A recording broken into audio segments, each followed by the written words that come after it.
and highlighting the significance of climate risk assessments. Please, Bart, feel free to take it away. Yeah, thanks a lot. We will do a Q&A after the project, after the presentations, of course. But let me first indeed introduce the project. As you may be aware, it is branched off the call from the European Mission on Climate Change Adaptation, of Climate and Adaptation, which had the release of a research call where a couple of projects was funded. This project responded to the call that actually puts a base layer underneath the climate resilience capacity of regions in Europe by supporting the execution of climate risk assessments for the appropriate regions.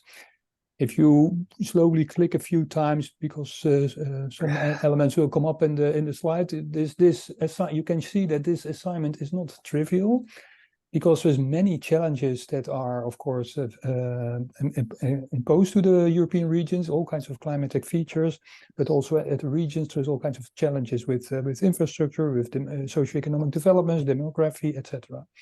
There's many regions, of course, that have very specific profiles. There's many sources of data and scenarios that can be tackled with.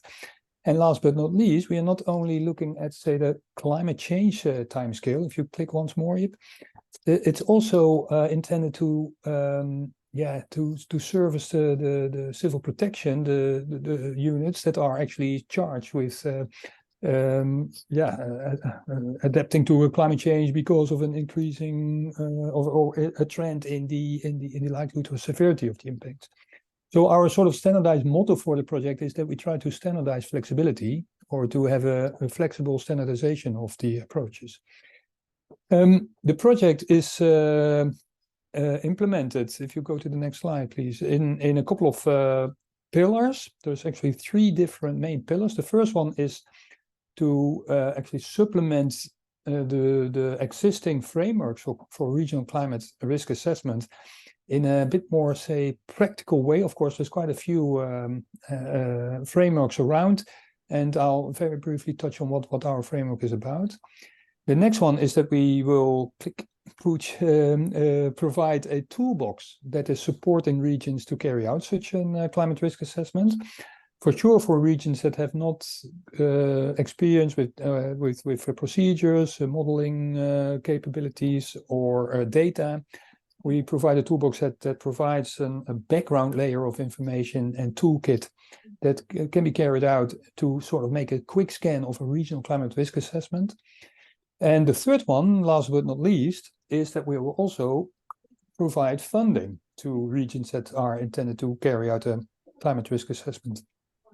So we are really aware that many regions or municipalities may have limited capabilities to carry out such a risk assessment, and for that we provide funding to either recruit these capabilities from external services, or to allocate funding to personnel that is inside the regional authorities that can then spend dedicated time to carrying out that risk assessment. Click once more. On the framework, we have a nice cartoon with a sort of a stepwise procedure that will guide the applicant through a couple of steps that kind of make sense if you think about it carefully. Yeah? So you first make maybe some kind of an institutional analysis of what's actually the setting of the climate policy and which agencies are involved.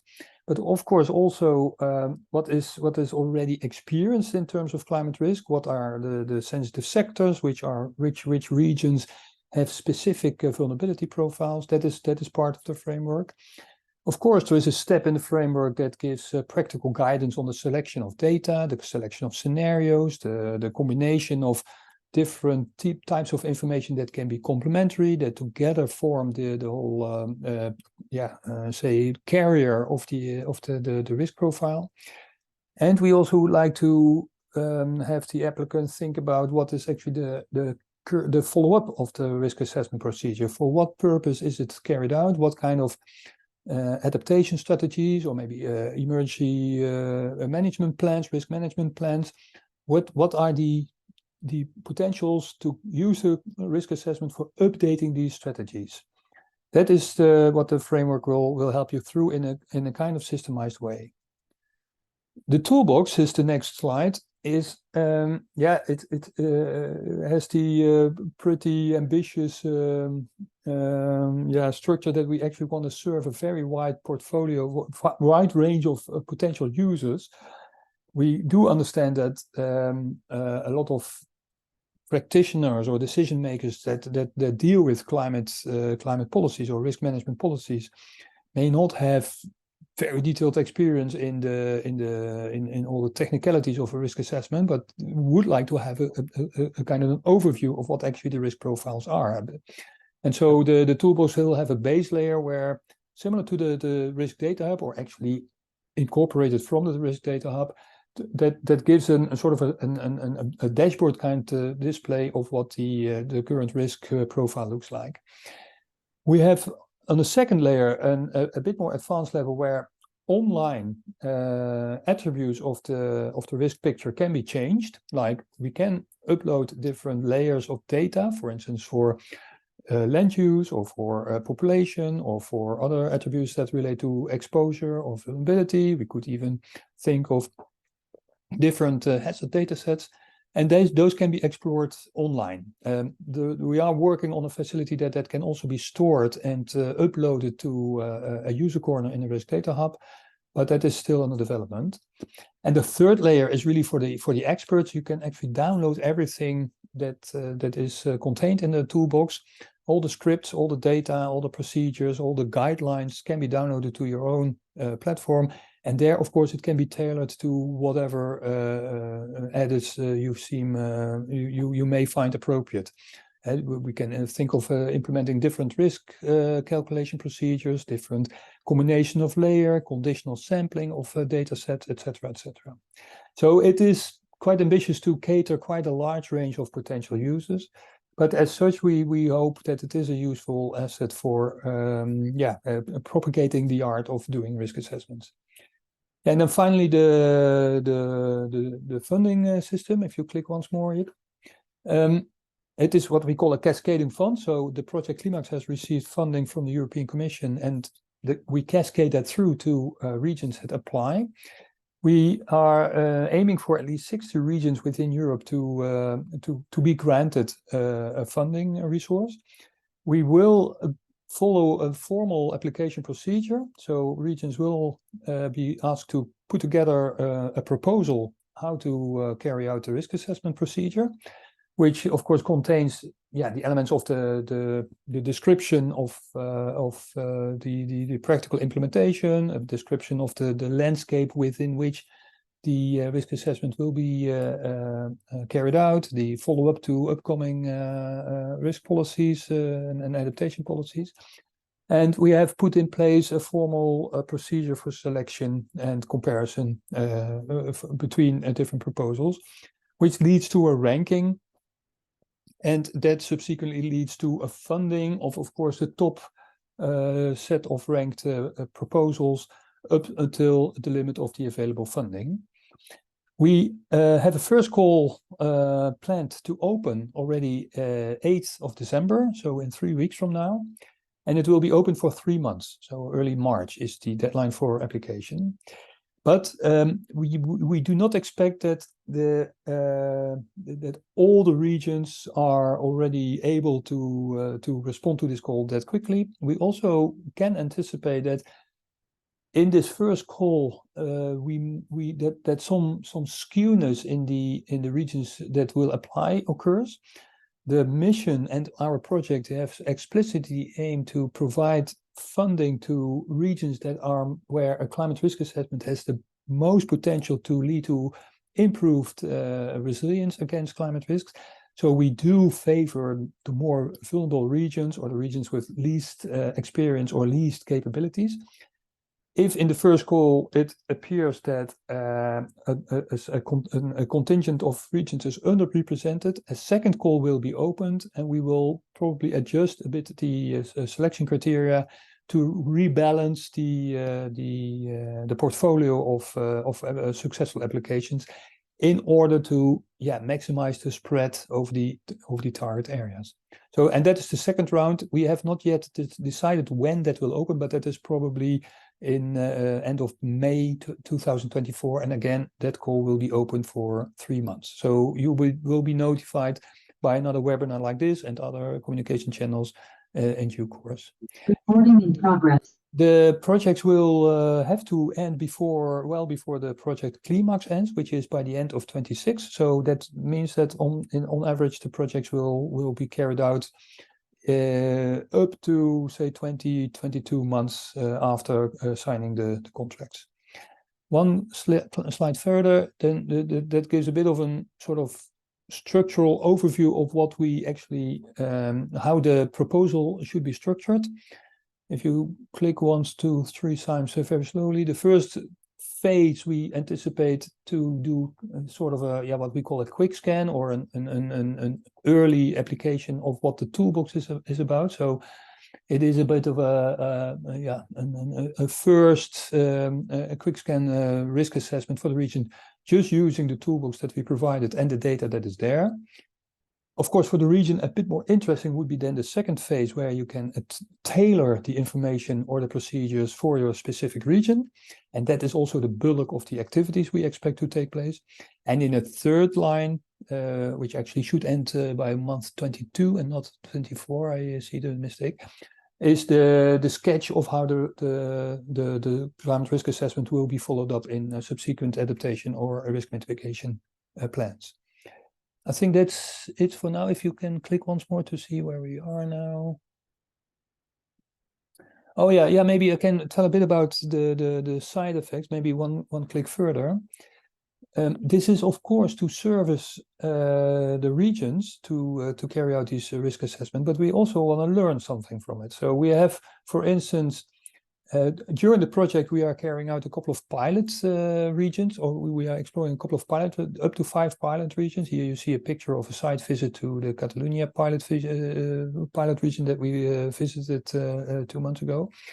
And that is to actually prototype the risk assessment procedure, and also to have people carrying out the risk assessment in a way that is really learning for how the call will be set up and the toolbox will be set up. If you go to the next slide, we deliberately will choose to have the regions also to carry out the first batch of risk assessment using the toolbox, only because that gives us an opportunity to make a comparison of how the risk assessment will be performed over a large batch of European regions. And that comparison probably gives also a very lots of information about the spatial distribution of the risk assessment uptake capabilities and the approaches, and is again to learn and improve the support for regional risk assessments for, of course, a much larger contingent of potential regions that are may be interested on it. If you click once more. Yeah, so these are the lessons to be learned from that analysis of all the regions that will receive funding.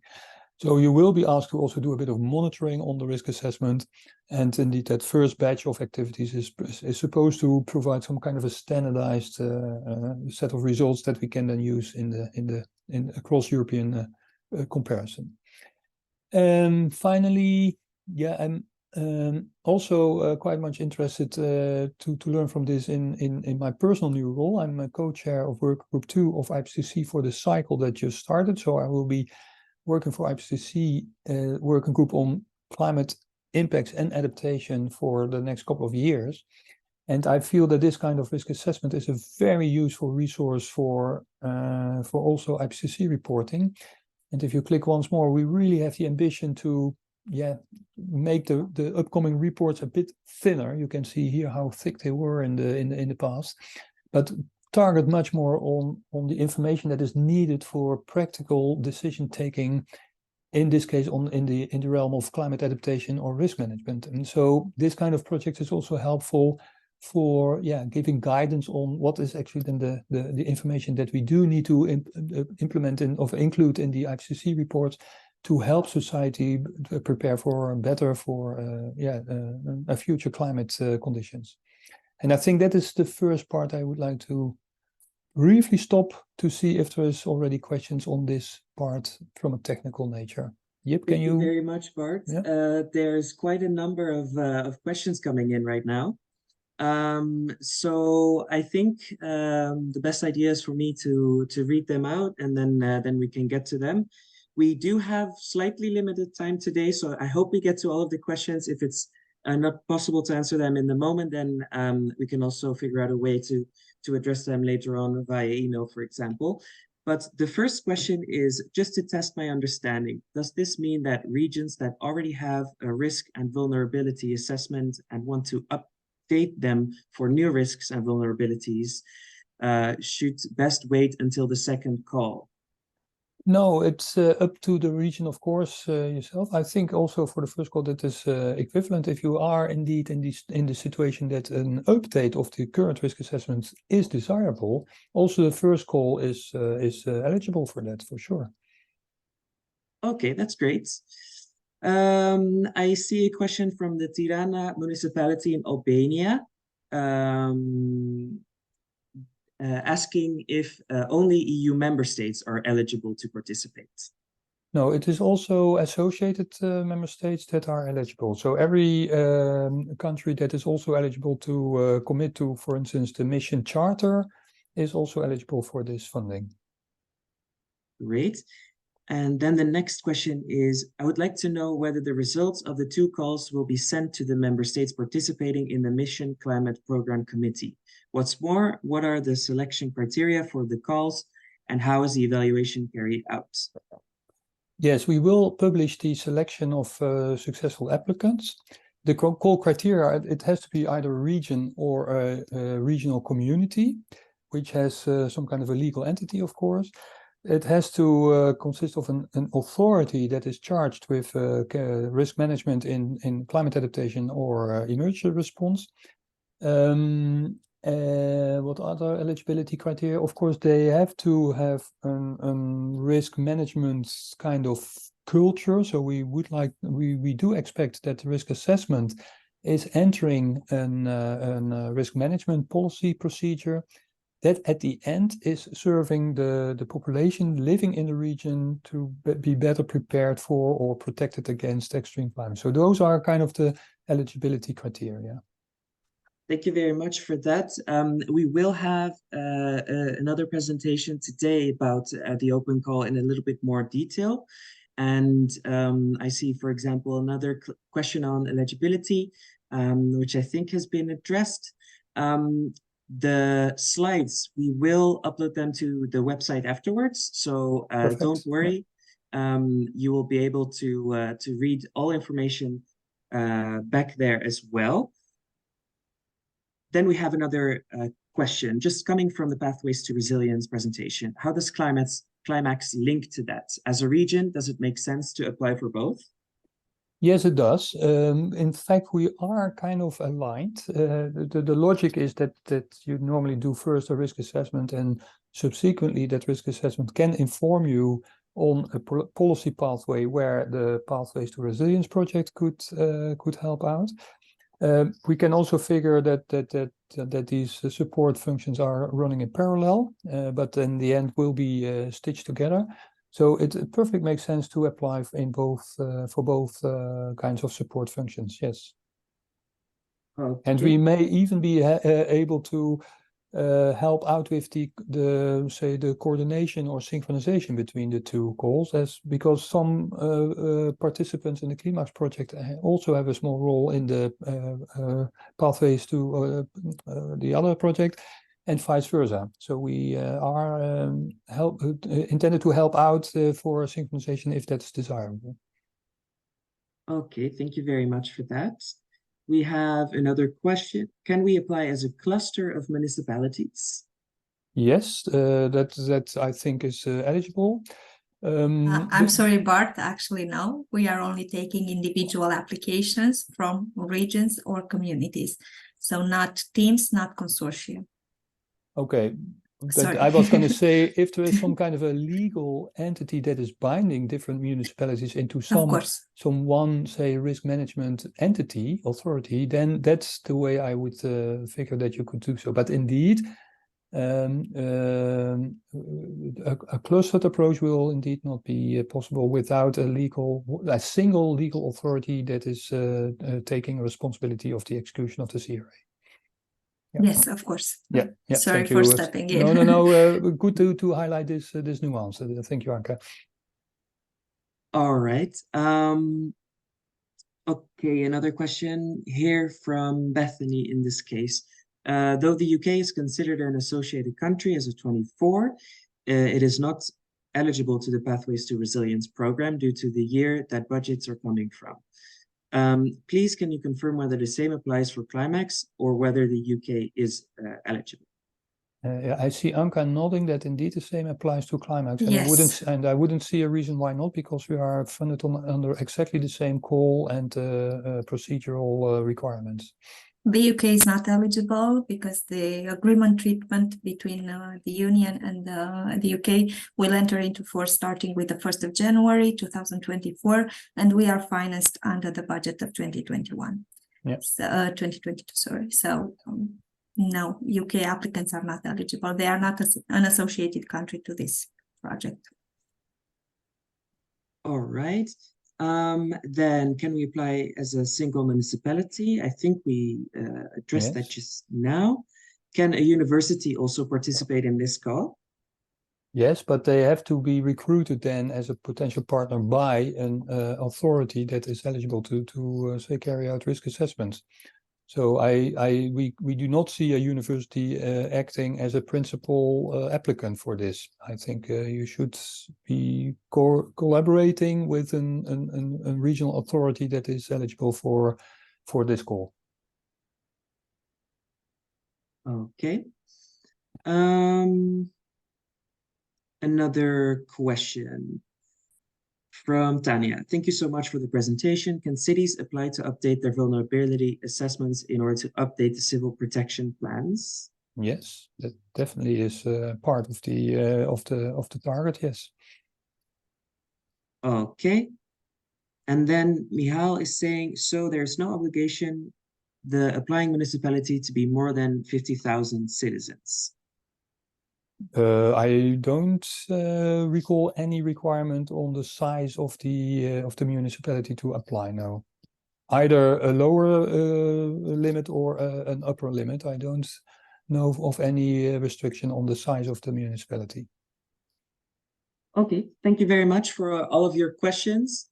I like it a lot that everyone is very proactive in asking them. Yeah. So I think we could move on to the second part of the presentation, if you agree. Yeah, that's fine. And yes, I would like to elaborate a bit on what it actually means to make a regional climate risk assessment and what is actually our intended contribution to the added value of it. So if you click once more, if you take a regional emphasis, it implies quite a bit in terms of what kind of data and what kind of procedures one would use. And so we are really focusing a lot on local detail, but also on climatic features that make sense at a local scale. And I'm just guiding you a bit through, say, available scientific information on risks and distribution of risks to try to point out what I mean with what we actually try to add in terms of relevant contribution to the regional side of it. So if you click once more, those people that are familiar with risk assessment or risk analysis and in the context of, for instance, IPCC or the climate change, they will maybe recognize this figure that is one of the highlight figures from the last IPCC report. On the left-hand side, you see scenarios of global warming on a global scale. On the right-hand side, you see a diagram, what we call, what we identify as burning embers, which for a couple of, say, characteristic areas or biotopes or regions or whatever, continental regions, depict at what temperature level, what risk level is actually applicable to that area. And yeah, apart from the fact that this display sometimes is a bit complex, it takes quite a bit of while to understand what's actually there. The aggregation that is needed to come to figures like this is enormous. The risk is pooled in very large regions or very large sectors or in very large, say, biotopes or whatever. And as such, it is informative on what, say, a future climate warming could do to the risk profile and will do to the risk profile, but it is not very informative on how much, how this applies to a specific region that is exposed to maybe a specific mountain range where flash floods are there, and with some kinds of a snow climatology and wind gusts that always come, and if one type of circulation takes place, etc., etc. So this level of aggregation is generally very coarse. So if you go to the next slide. Also, what we rarely see very clearly in these IPCC assessments is to make sense of what happens in just a particular year. If you look at the past year, 2023, many people will have picked up the lots of media attention for a lot of exotic features that emerge. Like in this case, there is an extremely high temperature recorded over the years, and also extremely high sea surface temperature in the Atlantics, etc. Record-breaking features. On the next slide, you see the same with the sea ice retreat on Antarctica that is unprecedented in whatever form. On the next slide, you see again the image of forest fires that all over the planet, in Canada, in Siberia, in Southern Europe, name it, lots and lots of forest fires are there. And so very often when then people ask, yeah, is this a feature of climate change? It is always a kind of an answer, yes, this fits in the picture, but specifically this kind of scenarios, you cannot easily find them in the very generic IPCC scenarios of either climate change or the impacts of climate change. So what does this mean at a regional scale is really what we would like to add in our risk assessment. On the next slide, you can also see a bit of a sort of a narrative of how we are helping the regions go through this exercise of making sense of the climate change signal at the regional scale. And so typically for every region, you first make an overview of what kind of hazards are actually relevant for the regions of interest. And then that, of course, that's sort of a drop-down menu you could even see. But every region has its own combination. For each of these hazards, there is quite a different range of potential methodologies to make an assessment out of this. But sometimes it's very relevant to go back to past data to see what was actually the consequence of that hazard, and to reassess that same kind of events that happened in the past for future conditions.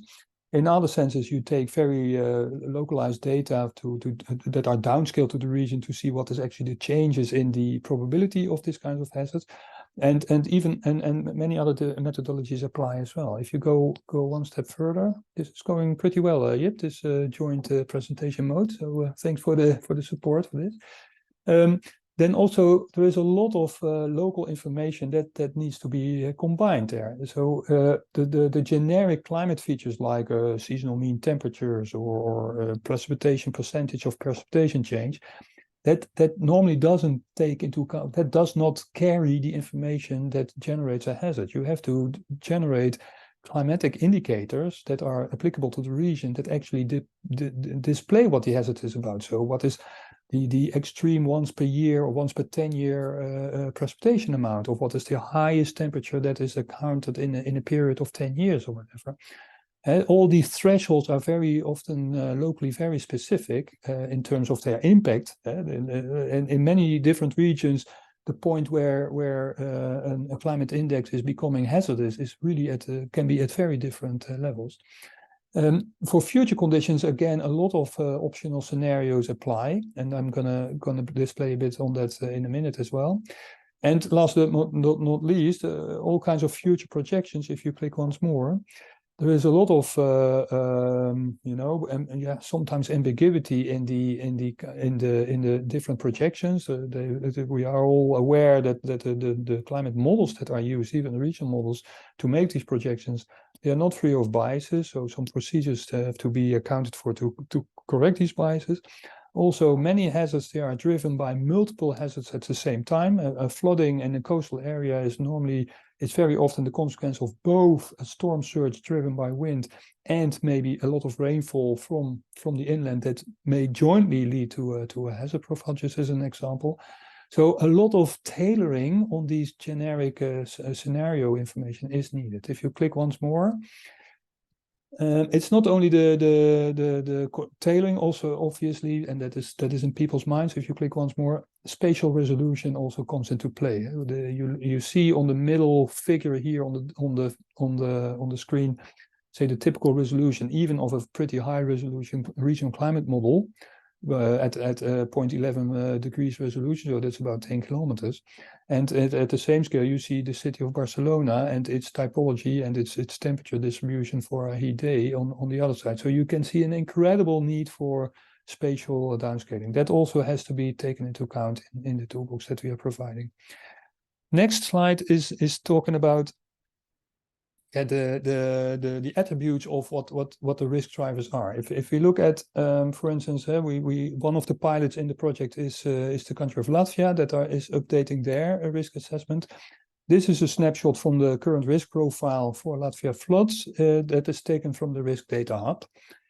But of course, floods have different drivers and different features. In this case, there is a distinction between floods that are related to, say, spring snowmelt from the mountainous areas, which has a totally different physical but also temporal origin than summer floods from excessive rainfall, for instance. And if we click once more, if you go at about what is actually the regional projections for this region, in terms of temperature and precipitation change, you can see a plot on this slide, which is a scatter plot of regional climate model projections for the Latvia area. And on the horizontal, you can see the percentage change of precipitation for that region. On the vertical, you see the temperature change for that region. And the colors indicate different, what we call, emission-driven climate scenarios, what we call SSPs, or social sectoral pathways. And so that's a family of emission scenarios where the blue colors are related to the emission scenarios with low carbon emissions, and the red colors are higher emissions.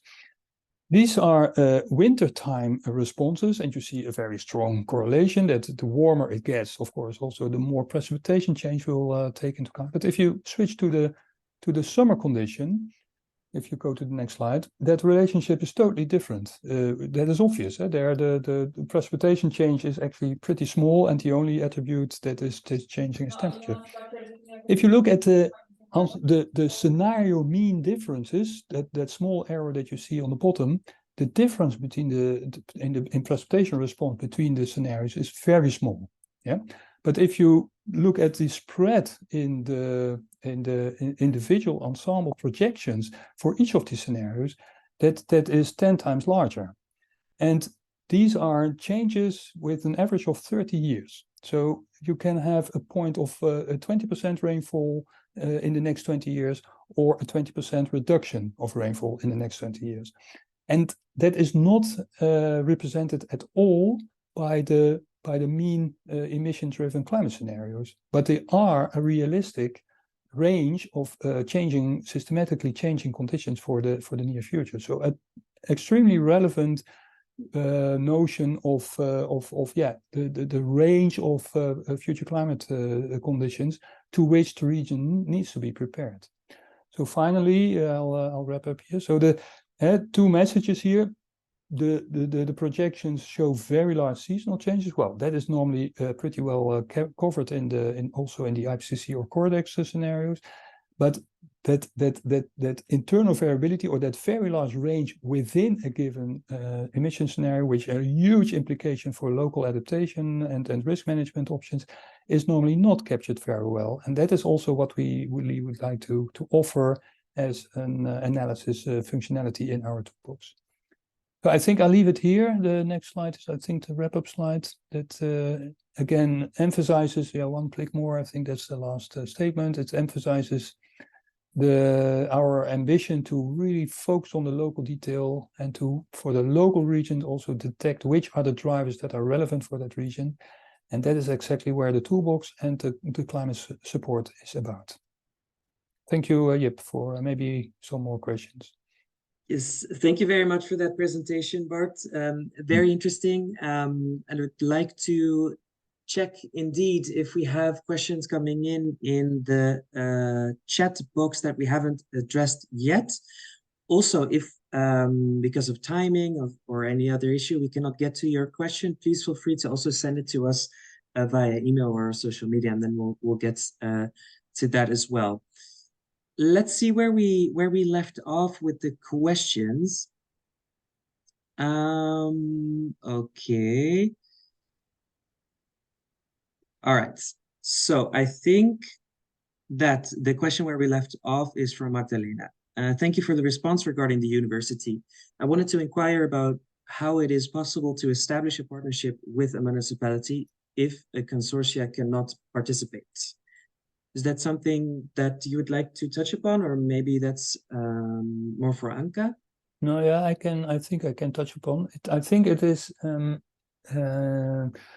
I would expect that if the university has experience with these risk assessments, it would be helpful if maybe you have already relationships with municipalities where your experience has been tested, or whether a municipality would be interested to use your expertise. Maybe you could, as a university, could serve as, say, an external service that helps the implementation of the risk assessment. But we do not organize some kind of a matchmaking between applicants and potential contributing partners. That is something you could do yourself. There is, of course, the mission charter that provides lots of platforms where people with questions and answers come together. The MIP for Adapt project that is running, that is actually executing the platform for the mission, also accounts for, say, portals where partners can meet, and there's forum discussion. So that could also be an entry point to do a bit of matchmaking. But the project will not cater for some kind of a matchmaking functionality. Sorry for that. Thank you very much. Just as we ended that segment, there is another question. Do the applicants, must the applicants be charter signatories?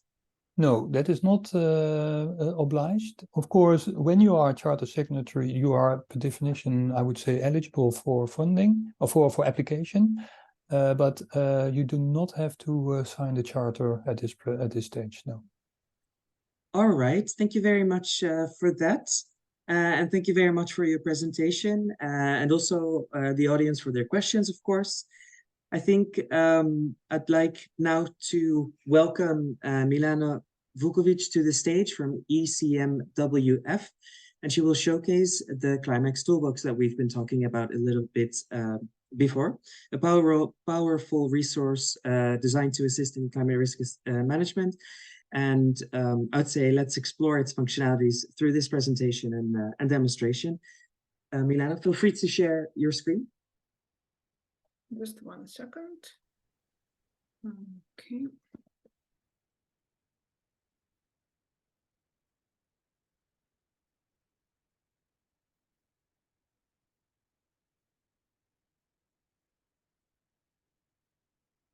Okay.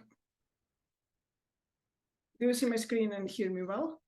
Okay, thank you very much. Hello, everyone. My name is Milana Vukovic, and I work at European Center for Medium Range Weather Forecast, ECMWF. And in CLIMAAX project, we are in charge of building the toolbox, co-building with other partners, and organizing the support later in the project. Today, I will, this thing works. I will talk about what is the toolbox, what does the toolbox look like, and how you can use the toolbox to do climate risk assessment. First, a little bit about what is the toolbox and its structure. Here, I will use the kitchen analogy to describe the structure of the toolbox. Here in the climate risk assessment, the climate risk assessment expert we envision as a master chef, and in CLIMAAX we have gathered climate risk assessment experts and master chefs and partners from 5 regions in Europe to prepare the bakery store. The bakery store holds the knowledge and the tools for the practical climate risk assessment, and the knowledge is represented by the framework, and the practical work is represented by the toolbox. The toolbox also contains the code to calculate necessary indices and to plot the data and on maps or graphs. As a new chef, somebody new wants to do a climate risk assessment for their region. They can come and learn and choose then what recipe to try out. Then they can bring this recipe to the kitchen, and depending on the technical knowledge, they can choose which kitchen to use. And I will explain these kitchens in a little bit. And to produce the dish, of course, we need some ingredients, and the ingredients are the data. Some of the data is provided by well-known climate and risk data providers, such as Copernicus Climate Data Store or JRC's Risk Data Hub. And for these data, the instructions are instructions and the code, how to use it, how to find it, download, and explore are provided with each recipe. However, users can bring their own data to the kitchen and use it as well. Once the dish is prepared, the climate risk assessment document is produced, the work doesn't necessarily need to end. Some new chefs, new regions can provide inspiration for the inspirational workflows for others to maybe use. And the procedure on how to share workflows and how to contribute back to the collection of recipes and cookbooks will be provided. So then region can provide back their recipe and their cookbook back to the framework and toolbox and collection through the GitHub platform. And what does the toolbox look like at the moment? The bakery store is a website where all the recipes, cookbooks, and ingredients needed for the climate risk assessment can be found, and in one place. From there, risk recipes are actually integral part of the toolbox. They are presented as Jupyter notebooks, and then users can read them from the book, but also they can try and execute code by themselves in one of the kitchens. The recipes can be explored and by different hazards at the moment, or the exposure and vulnerability, and then they can be used to calculate risks or to explore the climate risk assessment outcomes. The risk cookbooks, they contain these various risk assessment recipes. They also provide a supply closet for the data supplied by us, and they also provide files for all the necessary files and the instructions for the installation of everything that is needed. The kitchen is intended for 3 levels of use. For the new users who are not experienced, they can with one click in the bakery store, they can open this binder kitchen will open, and the user can just click away, try out the code. And here it is like a sandbox. So nothing is saved. You can't break anything. You will not, it is just for playing around and for learning. The second kitchen is a cloud space that will be provided for the selected participants in the open call. There also everything will be installed for the users. All the recipes, all the cookbooks will be there, and whatever is done then is saved, and there will be a space for your own work, for your own data. Finally, the most technical users can download the cookbook and install everything on their local computer and change everything and produce them from there, the new workflows. So all of this enables co-creation of the new recipes from the kitchen, from your kitchen back to our bakery store. And now I will actually show you how at the moment it looks like and how you can use it in a little demo. Okay, so at the moment our bakery store is a website that holds some information. Is still work in progress. We are still filling it with the knowledge. And it is in the form of what is called executable book. So it is like a book, but some parts of it, like these risk recipes, are actually executable. So you can see, you can go here and read one of this is flood risk assessment. You can read, you can find explanations about the data, links to where the data lives, list of all the libraries that might be needed for this work assessment, all the code that can be copied if you want to take it out of here and just use it, and detailed instructions of how to download the data, how to explore the data,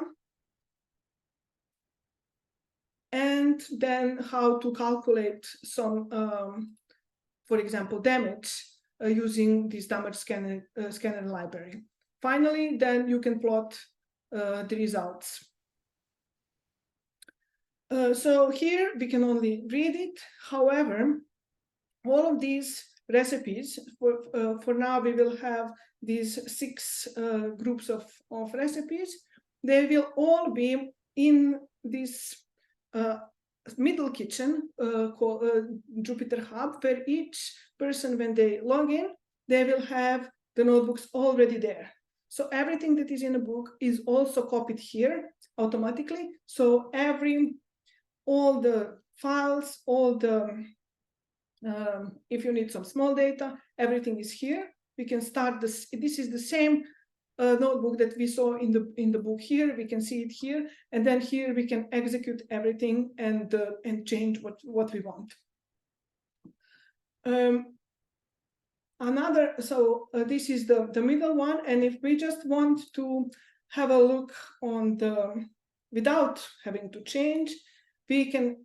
Every notebook will have this binder button, and then when this is clicked, everything should be the same thing will start here as here. Just here it will be public one, and here it is only for our users. And yes, this is for now a little a tour with of the toolbox. And I left some time for questions. Thank you very much for that. Very interesting. Yes, we do have a question from Mark asking, is the website for the toolbox already online? And Yes. if so, could we send the link in the chat? Yes, of course. I just need to find the chat. Yes, it is online, but it is heavily under construction. So we expect by the time the regions start, that we have something stable and something that is usable. Right now, there is not too much knowledge inside. We will add it in the next couple of months, and also some of the workflows, not everything is completely tested. So. All right. There is another question coming in from Stefan. What are the technical skills needed to use these tools? Do you need to be able to write Python code?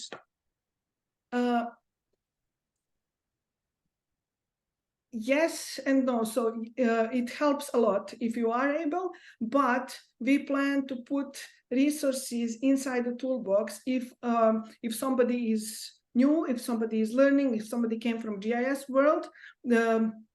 We will provide a lot of resources on learning about Python, about working with the data, and working with Git.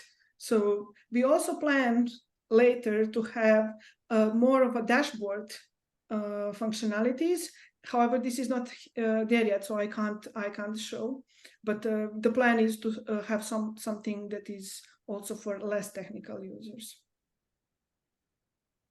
Okay, thank you for that. Another question from Nicholas. What would be the coding level for the future users? Can beginners use the easiest kitchen without being overwhelmed?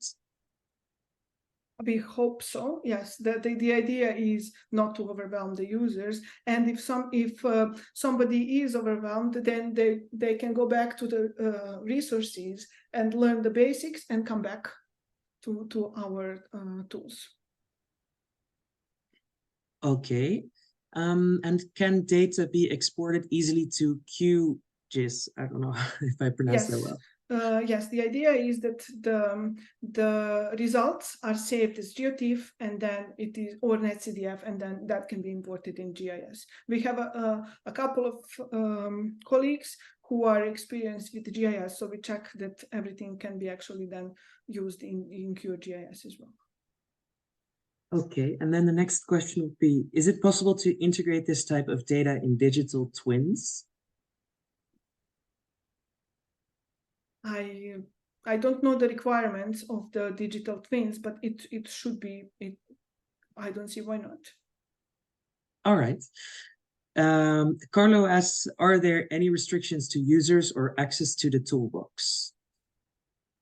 No. So the book, the website is public. It will be public. Anybody can use it, and everything except our cloud environment is public. So the Jupyter Hub environment that I showed is the only part that is not public. But nothing stops anybody to use public binder or to download any material and use things locally. All right, thank you very much for that. Then we have a question from Tanya saying, again, many thanks for the presentation. Some questions. Can we load some geographical information specific of our city at the platform, for instance, data from buildings to access their risks or to heat waves, for example? Yes, so the users who will have access to the Jupyter Hub will be able to upload their own data, and this is only they will have the access to this data. So this data will not be shared with other users. So if the data is not public, that will be completely fine. And we also plan to have examples from our 5 pilot regions about working with local data and doing climate risk assessment with local data as well. Great to hear. The access to the toolbox is only for those organizations that apply for the Cascade financing? Only the cloud Jupyter Hub. Everything else is public and is accessible to anybody. Anybody can use it, explore it. It is public, and it will stay public. Okay, that's very good to hear. Thank you very much for the great insight into the toolbox and the demonstration. I thought it was very valuable. Also, thank you very much for answering the questions that the chat has. If you have any other questions that you would like to ask, please feel free to do so, or send us a message later on via email or one of our social media channels. I'll now start sharing my slide again so that we can move forward with the rest of the presentations in this info day. We had a great overview of the broader aspects of the project, of the toolbox, and now we're also excited to introduce you to 4 of our pilot regions that are participating. We have Finland, Catalonia, Setúbal, and Selina here with us today, who will share their experiences and insights with us. First up, I would like to welcome Riikka to the stage, who will explain a little bit more about Finland's position in the project.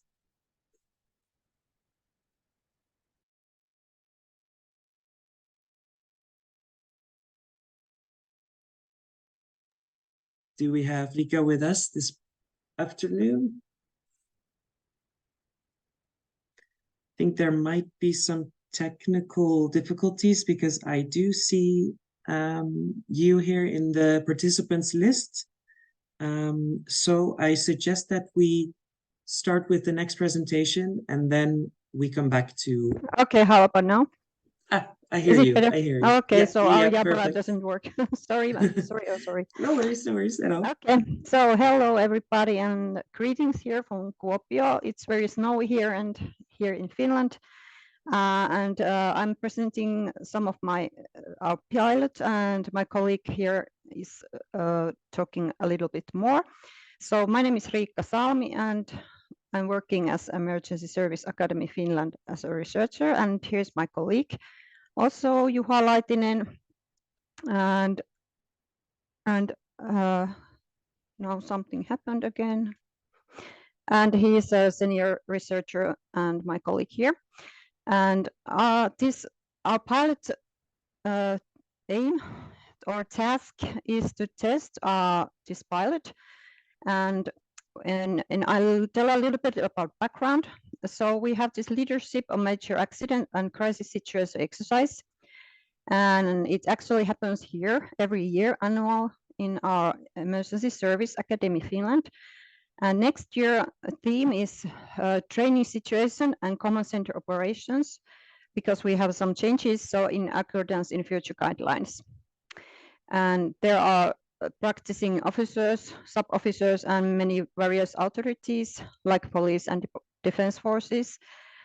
And there are like crisis situational center where they have given rescue alarm, and they practice like their leadership and in crisis and being in a force, and they cooperate with various authorities. And why this?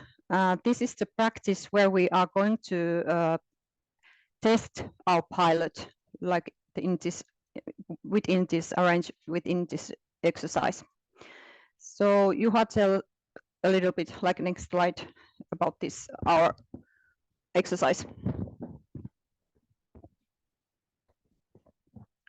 Okay, hello everybody from my side too. Finnish pilot is executed in cooperation with our Ministry of Interior and Finnish Meteorological Institute and Emergency Service Academy. And in our pilot, there will be 2 different scenarios, which both dealing with the major forest fire.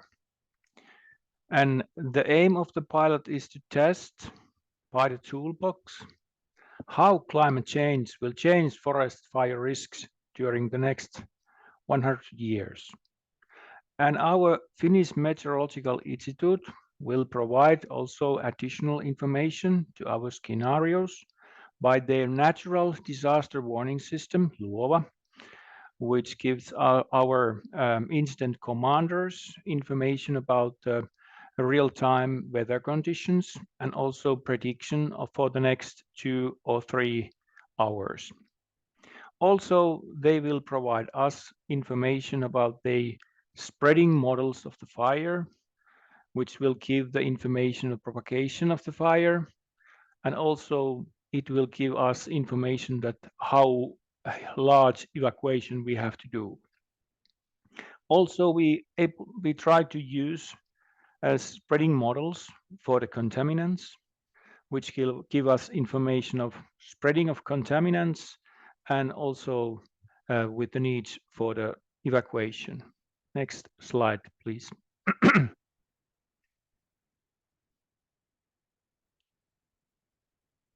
Thank you. What are we waiting for this pilot? Well, we want to see that what kind of impact of climate change will be for the forest firefighting in future. And also we wanted to see how these different kind of systems, how they deserving first responders, and is there something what we have to improve or change in these systems. Also, we need information that what kind of new resources we will need in future for extinguishing these forest fires. And last but not the least, we will get information which support decision making and also the understanding what kind of challenges we will have in future to this climate change. Thank you. Thank you very much for this overview. Very useful and inspiring. Thank you very much for that. I'd now like to give the floor to the Catalonian delegation that we have with us today. Thank you, Jip. Well, good morning to everybody. My name is Ainara Casajos Valles, and I am a technician of the Civil Protection Directorate within the Interior Department of the Regional Government of Catalonia in Spain. And as Jip said, I will briefly present the pilot of our region, its characteristics and the motivations that we have to engage in the project. If we can move to the next slide. Thank you. Okay, maybe we should, okay, thank you. The region of Catalonia, which is in the northeast of Spain, has 8 million people, and almost half of the population, they live in the city of Barcelona or around it. And there is an important also concentration of population in our coast, but still most of the municipalities in the region have less than 5,000 inhabitants. The region is quite varied. We count with more than 500 kilometers of coast, and we have different ranges of mountains. The most important of them are in the Pyrenees, as you may know. Also, we have different river basins, but the majority are medium or small ones, and they generally lead to the Mediterranean Sea, and we enjoy of a Mediterranean climate, actually. It's important also to mention that Spain is a decentralized state where based on competences, and that means that the regional government of Catalonia manages and coordinates actions to protect people, assets, and the environment threatened by catastrophes or disasters.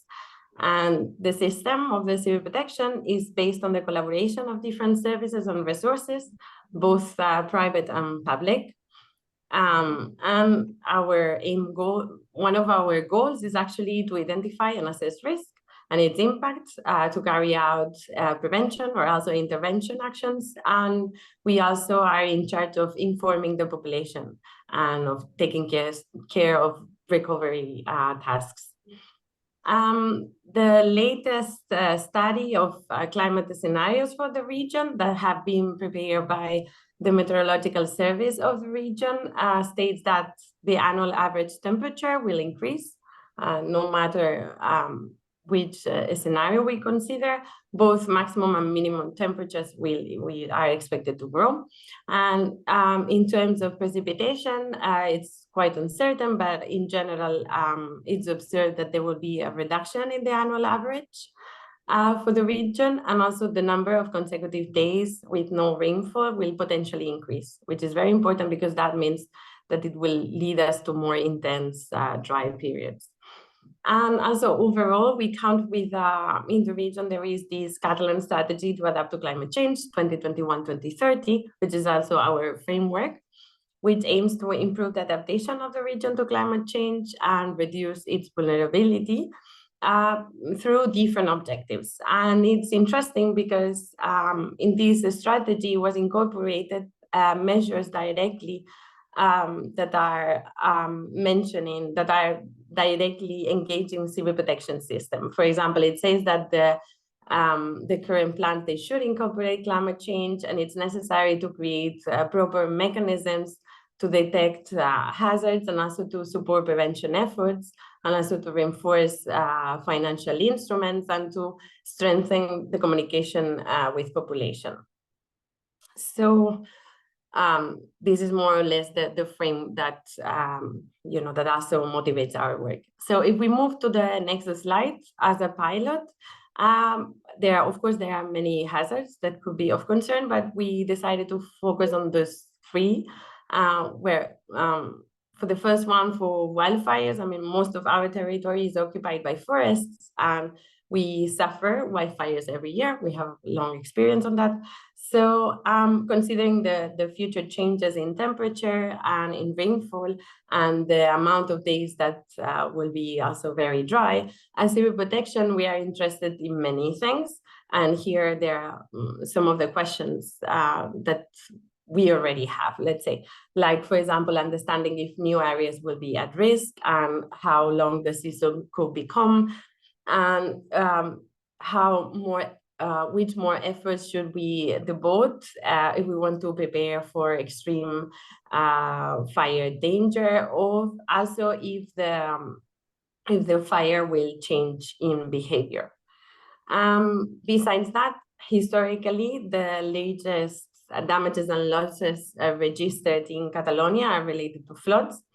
And it's interesting to know that most of the casualties are reported in secondary basins, so to say, in water courses that are small, or also canyons.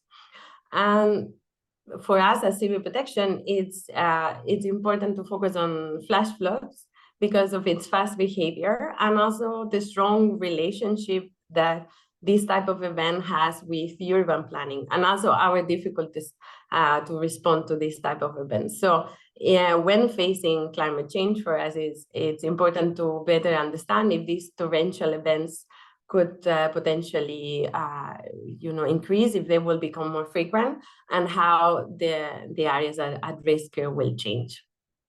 And finally, our third priority for CLIMAAX is on heat waves. I mean, due to the relevant impacts on population and economic activities. I mean, what we can expect, we are actually facing a quite severe drought period. So in face of climate change, we will need to reinforce our understanding of these events. And also we will need to work closely with other stakeholders to better plan, prepare, and respond to heat waves. Of course, those are a lot of questions. We don't expect CLIMAAX to solve all of them, but just having some insights, and some of those will help us in better prepare and respond to disaster risk. I mean, we will be able to give recommendations on land use planning, for example, or we will need to better maybe design some early warning system or redesign them. And so it's interesting for us to know if we need to review some plans or some protocols, especially when working with operative teams like firefighters or medical services. So if we move to the next slide, which is the last one. So as I have said, the civil protection system works with many institutions and organizations. So we already created little teams, what we call community of practice here in the region, just for CLIMAAX. So we decided that it was interesting to work with other teams that they are dealing with that hazard in order to better brainstorm all these needs and the possibilities of CLIMAAX. And our work as a pilot started already some months ago. And here you can see some pictures because the partners, they visited our region here. And we also had the opportunity to do a field trip to areas affected by 2 past events.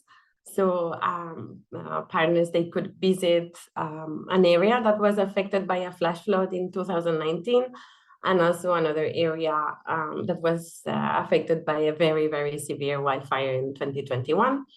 And now we are working with partners with a strong expertise in the hazards that I have mentioned, mainly with UPC and CHIMA, in order to develop the methodologies and to explore how to use local data and knowledge.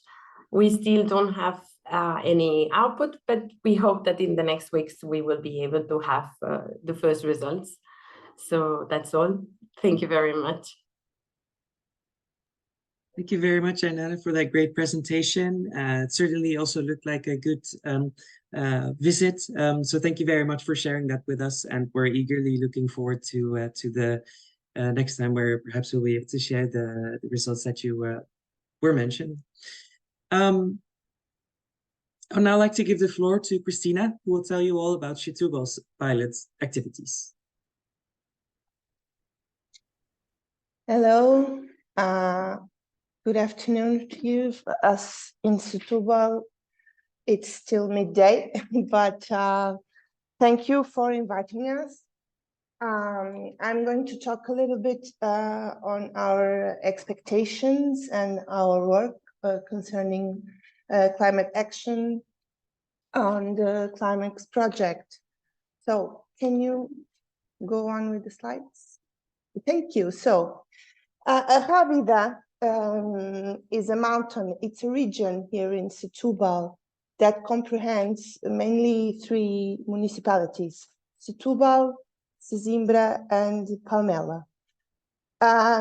It's an iconographic area from the south part of Lisbon, of the Setúbal Peninsula. And we had a project that ended in December of last year, where funded by e-grants, and where we made our local adaptation plan for climate change on these 3 municipalities. And for that, can you change the slide? Thank you. We worked with EGOT, that's an institution from the University of Lisbon, that applied this methodology to determine our main risks at the Rábida territory.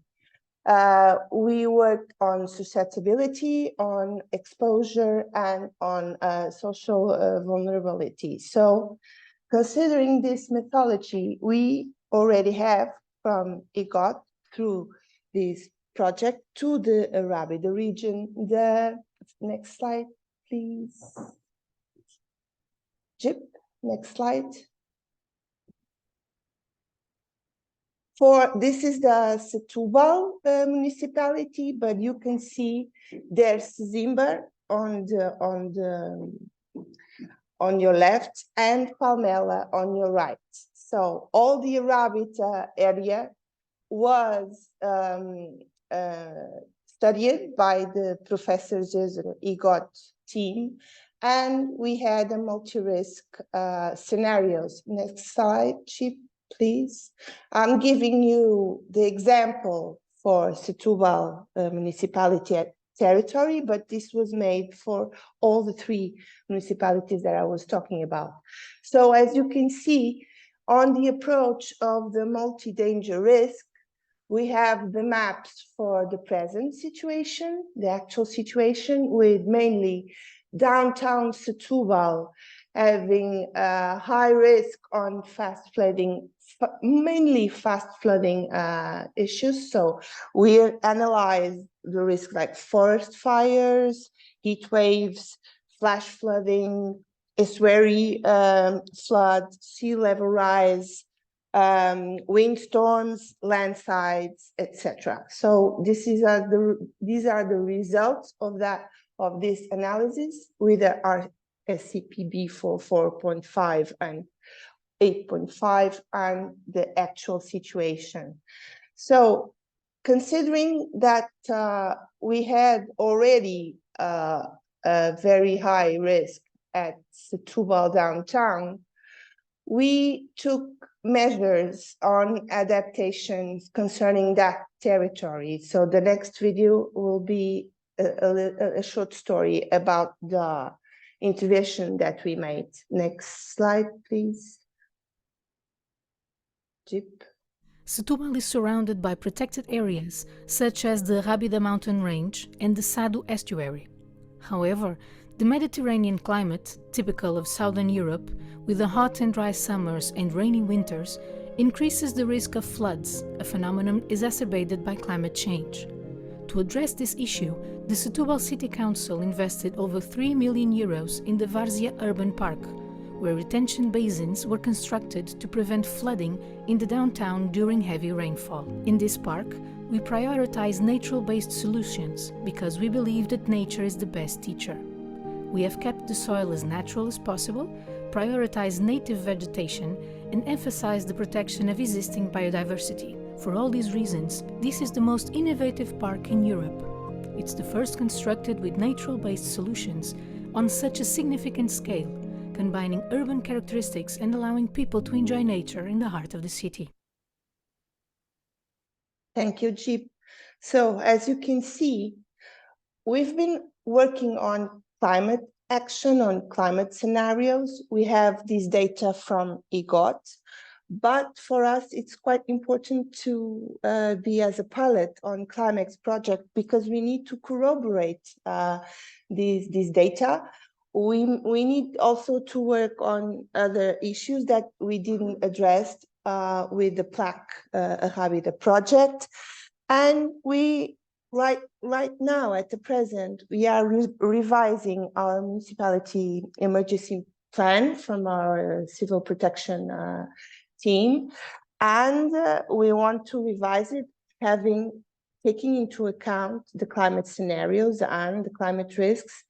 And for us, it's quite important to have the toolbox in order to test our data and also to be able to put some more information from our part. And then we are also working on our climate action plan. We are planning the territory and trying to prepare the territory for climate impacts. As you can see, you already started with some implementation on the terrain, and we are quite worried if we are doing it well, if it's not a phenomenon of maladaptation. For instance, right now we already know that the Várzea Park is a success because we had huge floodings the last winter all through the Lisbon metropolitan area. It was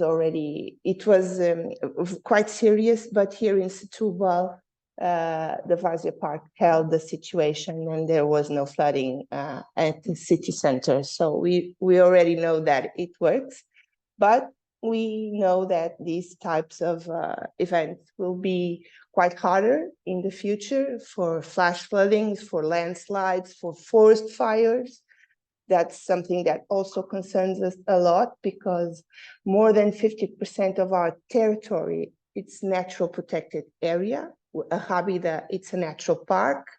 And we have also a natural reserve and a marine reserve at the estuary level and a marine park. So we are quite interested in knowing what the toolbox will bring in terms of information for our territory and also to be able to corroborate our data. And that's it. Thank you, Jip. Thank you very much, Christina. I really enjoyed your presentation, also the video, very lovely. So thank you very much for that. And then I would like to give the floor to Jelena, last but certainly not least, to share the ins and outs of their region. So, hello everyone, can you hear me? Perfectly, yeah. Okay. Yes. So, my name is Martin Kuman. I am the part of the CAIO company, which take care of the Žilina pilot. And now I will present you some things that we are actually doing now here, or the plans that we want to achieve from this project. We can go to another slide. Okay, so basic information about the Žilina. The Žilina have 80,000 inhabitants. Around the city, there is a confluence of 3 rivers. Average temperature in the summer is 17.3 Celsius. In the winter, in January, minus 3.1 Celsius. The annual rainfall is between 760 and 780 millimeters, and the snow cover is between around 70 days per year. So we can go into another slide.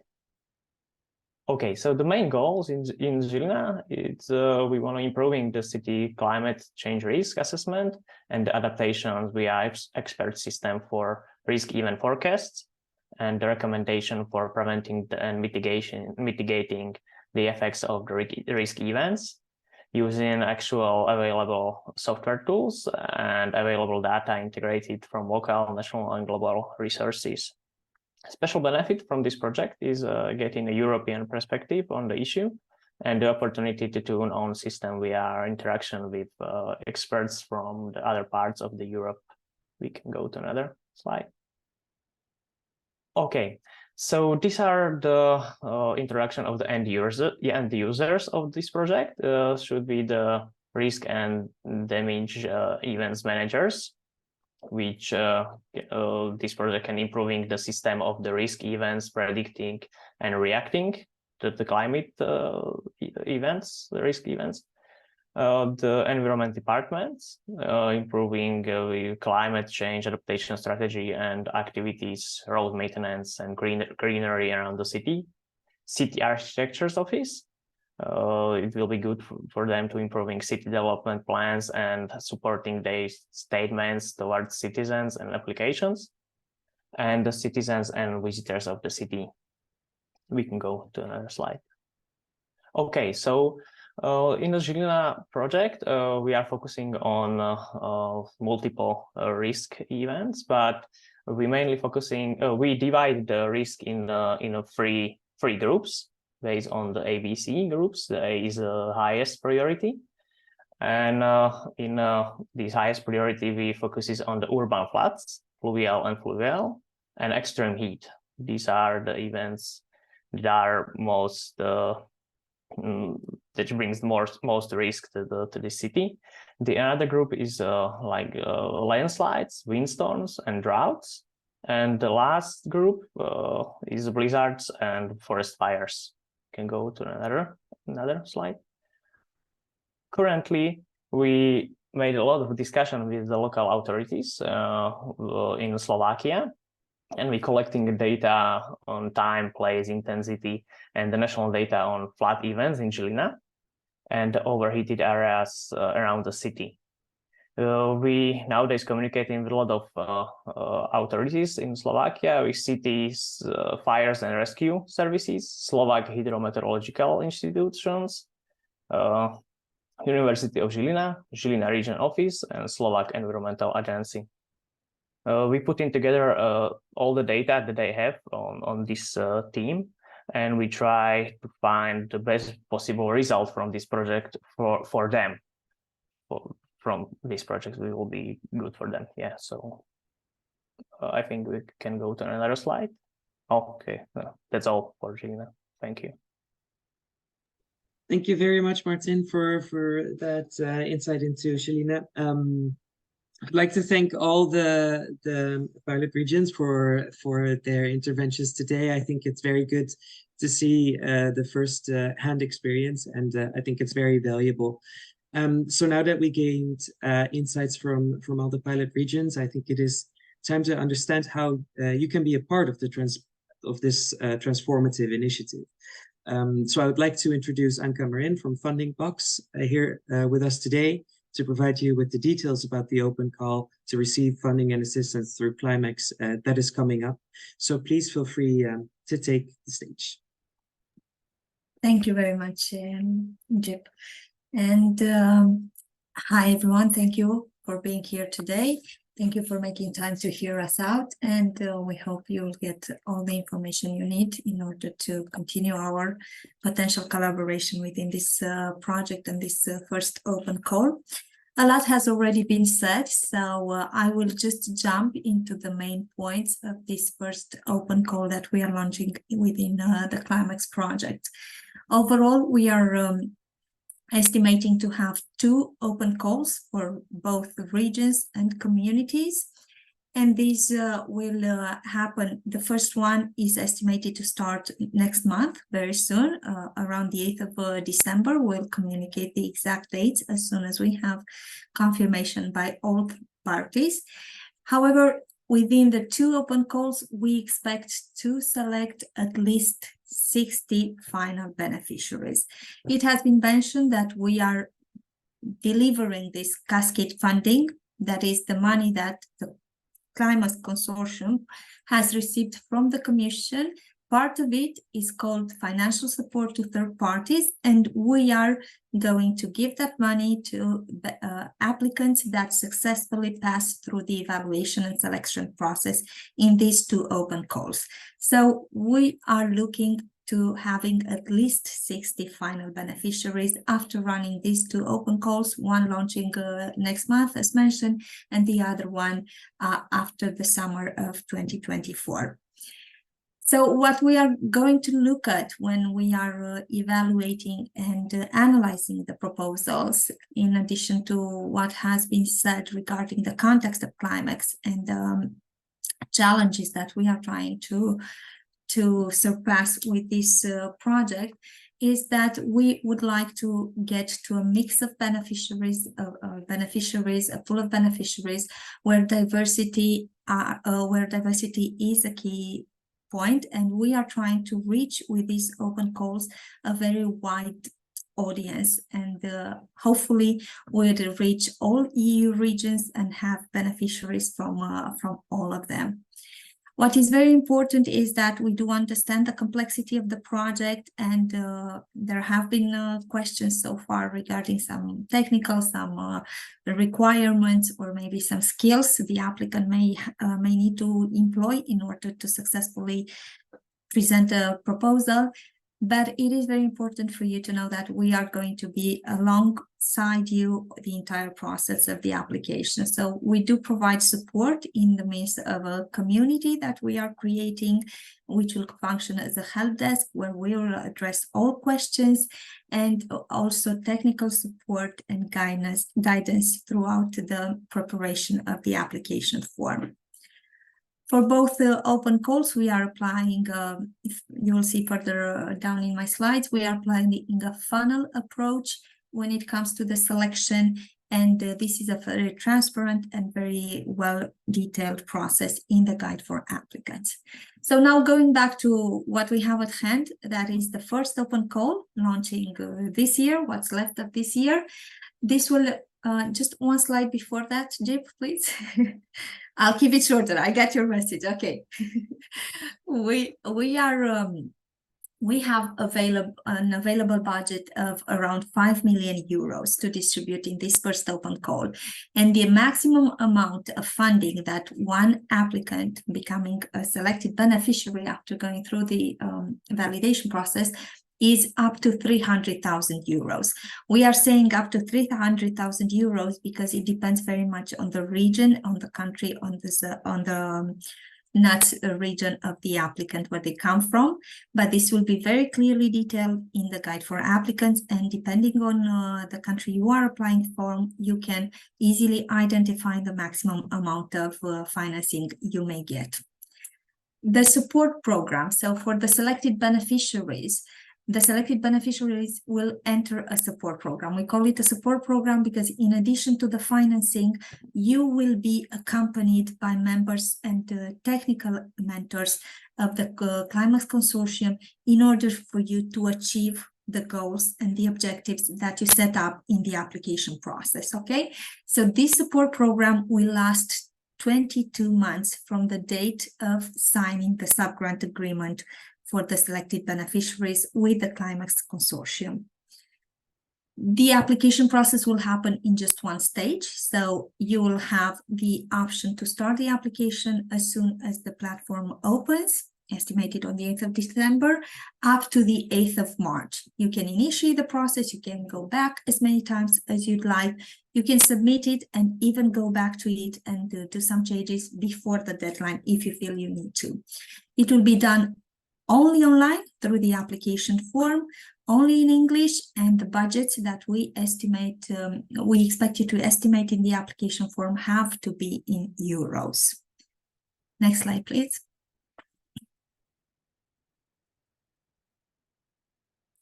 Okay, so the timeline that I've already briefly mentioned is for us to launch next month.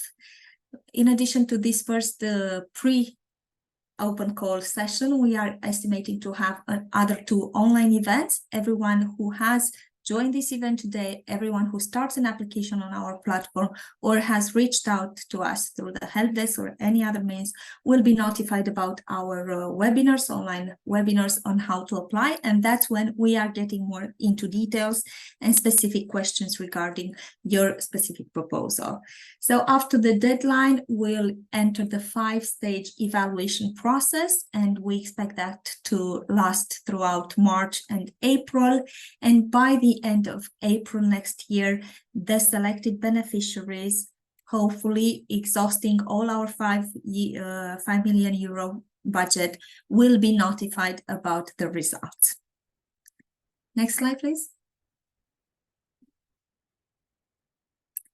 So who are we looking for? It has been talked a bit about, and basically we want to keep this open, but within some certain requirements and specifications. We are looking for regions, areas with high vulnerability to climate change impacts, requiring the implementation of climate change adaptation strategies and or update, because it was asked before, update their risk management plans. So whether we are talking about a public body that includes regional or local authorities, municipalities of more or less than 50,000 inhabitants, public agencies, as long as there is a mandate within your activity to develop climate-related risk assessment or risk management plans in a given region or community, that means that you are an eligible applicant for this call. We expect individual applications. That is, you cannot form a team or a consortium to apply for that. But as Bart said, you can already know who you rely on in the execution of the project or even at the application stage if you have identified entities that can support you at this stage. The other type of eligible applicant is coming from the non-profit area, and we are looking at legal entities representing a local regional community. So this is where you could actually be a sort of consortium, right? If you have connections and you have established yourself as the legal entity, then you can, and of course, again, you have a mandate in climate change adaptation, and are engaged in joint actions, developing activities in areas with high vulnerability to climate change impact, you are an eligible member. You also have to be established in one of the EU member states and its overseas countries and territories. I don't think we took that into consideration in the toolkit, like the overseas countries and territory specific climates. Anyway, that was a parenthesis. And Horizon Europe associated countries, that includes Albania, which was asked before, but it does not include the UK, unfortunately, for the time being.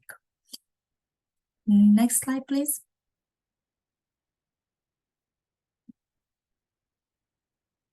Regarding the activities that you can expect to develop throughout the 22-month support program, when you are writing your proposal, you should make sure that the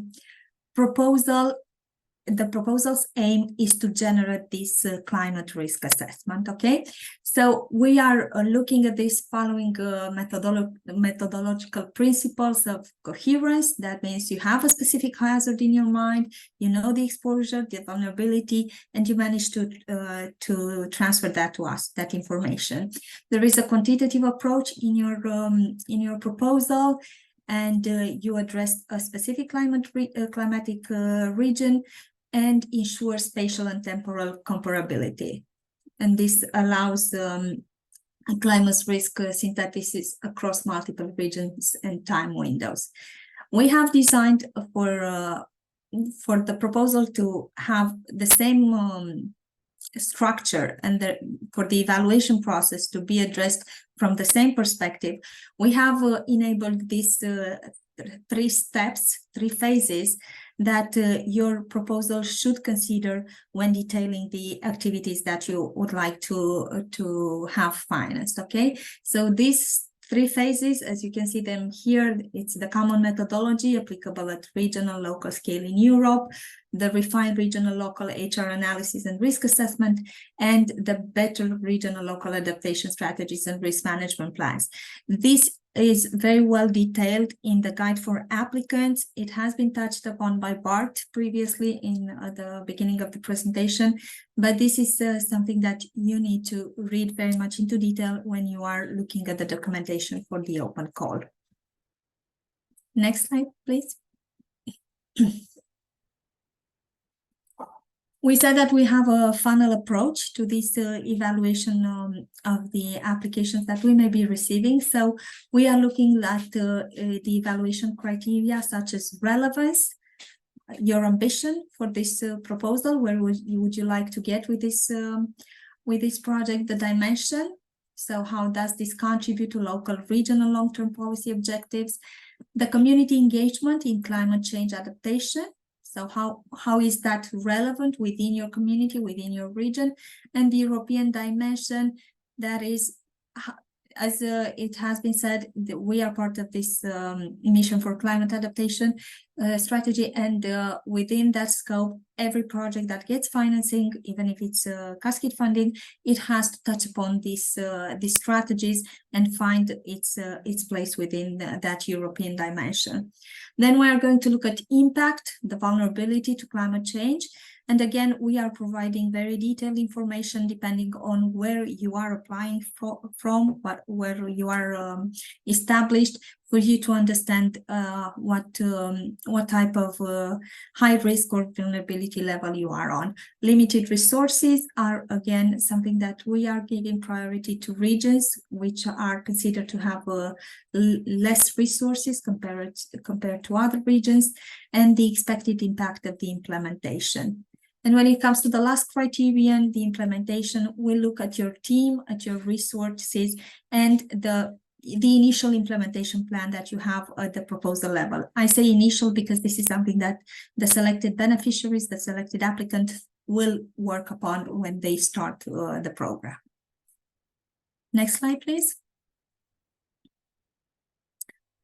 So this is the process that I've been describing more or less. Once the open call ends, we are starting this admissibility and eligibility check. That is a very brief process, and we are communicating and we are passing on the list of eligible applications to the project partners to do the scope screening, in out of scope screening, and we inform all applicants about the status.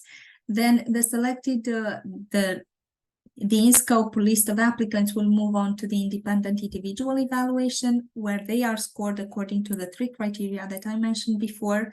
And this will produce a ranking list that will make the object of debate for the project's core members meeting in a consensus in order to deliberate and vote on the highest ranking applications that will enter the support program. The next phase is for a formal check regarding the eligibility of the applicant, of the entity that you are coming from, and that's the only moment where we are asking for documents from you to verify if you are compliant with the eligibility criteria regarding the type of entity. So in the application process, we do not require you, unless you'd like to submit some presentation, some visual material to support your applications, we do not require you to provide any documents at that stage. Only after you have been selected, you would have to pass this formal check and sign the sub-grant agreement, which will detail the conditions of collaborations and the milestones, the deliverables that you have to present throughout the 22 months execution of the project.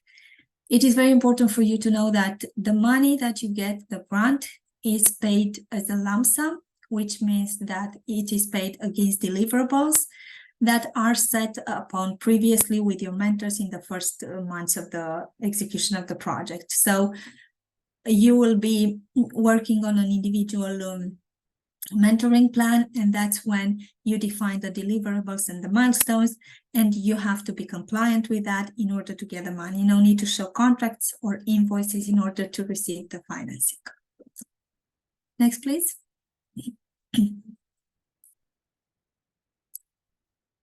Okay, so how to apply? We have enabled a specific microsite for this call for proposals. It will be live starting with the 8th of December, and that's where you'll find all the resources that you may need for this, for you to get a full idea of the application process and the proposals that we are looking for. You'll have a guide for applicants with detailed information, a frequently asked questions document where you will update all the information, and the questions that we receive from you will be found there in order for everyone to get the same level of information about this open call. The application form is in fact an online, let's call it questions and answers. And you also have some drop-down lists where to select from. We are trying to keep this as simple as possible, and we do understand that many times there are not enough available resources within public bodies in order to prepare and submit a proposal. So that's why we are here to support you with every step of the way. In addition to that, for the selected applicants, you will mostly need to subcontract the services that you will need in order to execute the assessment, the climate risk assessment. So you can subcontract most of the activities that you don't have expertise on, like I heard Python earlier. So if you're not an expert in Python, you need to use that. That is some expertise that you can subcontract. And again, together with the EURADA, I'm sorry. No, I thought my cough was over. Okay, so together with the EURADA and the other project partners, we will assist you in providing templates for the public procurement and sorry again, the entire process regarding contracting external services to assist you with the execution of the project. So in addition to the materials that you'll find on the microsite and the application form, you'll have links to the framework and the toolbox in order for you to get access at all times, and the technical support team in the help desk that I mentioned before, or by email. You can also reach out by email.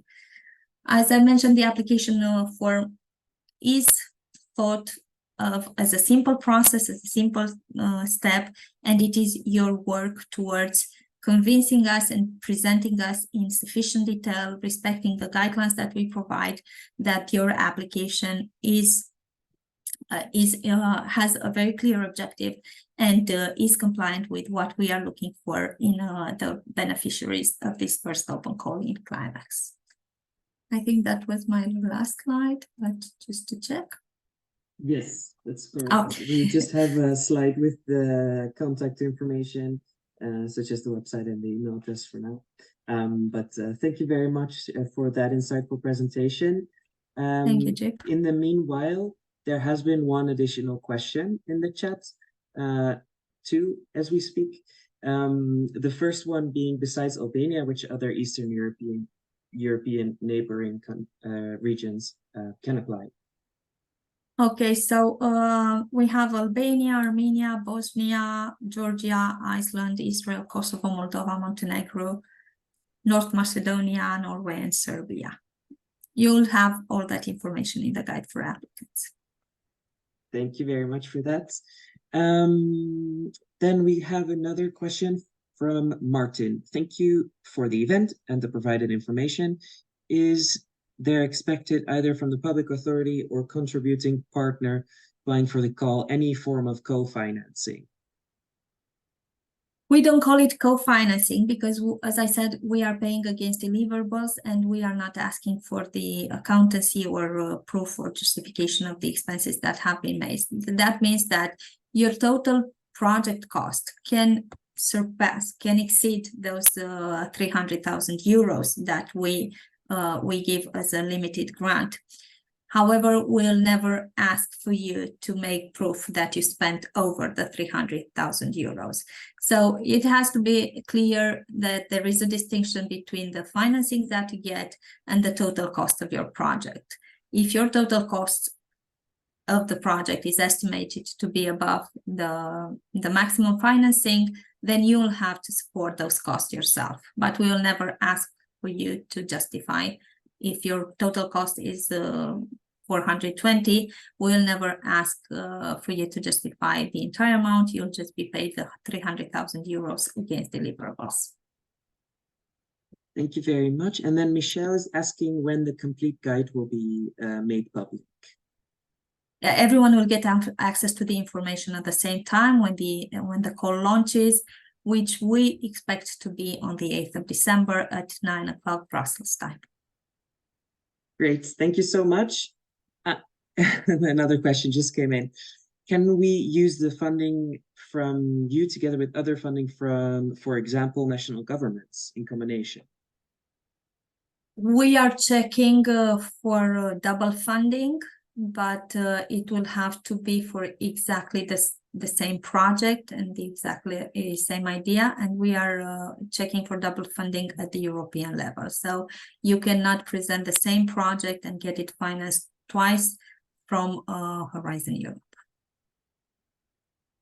All right, I think those were all the questions for now. Thank you very much for your presentation, for your intervention, and for answering all of the questions. And indeed, all the information will be published later on the website as well. You'll be able to rewatch this session and see the slides as well. So I think that concludes today's session. I would like to thank each and every one of you in the audience for taking the time with being here with us today, as well as, of course, the CLIMAAX Consortium and everyone with interventions today for your time and efforts. We'll have another session on how to apply for the open call in January, so please keep an eye out for that one. There are multiple ways to do that, which is going, for example, to our website, to our social media, but we are also launching our newsletter, which you can scan here through the QR code to sign up for it. And then you'll be aware of all the latest developments in the project at all times. So without keeping you much longer, I would like to wish you a wonderful rest of the day, and I hope to see you back the next time. Thank you very much. Thank you, Jip, for organizing this. Bye, everyone. My pleasure. Thank you. Thank you, Jip. It's been a pleasure working with you. Bye. Bye-bye. Thank you.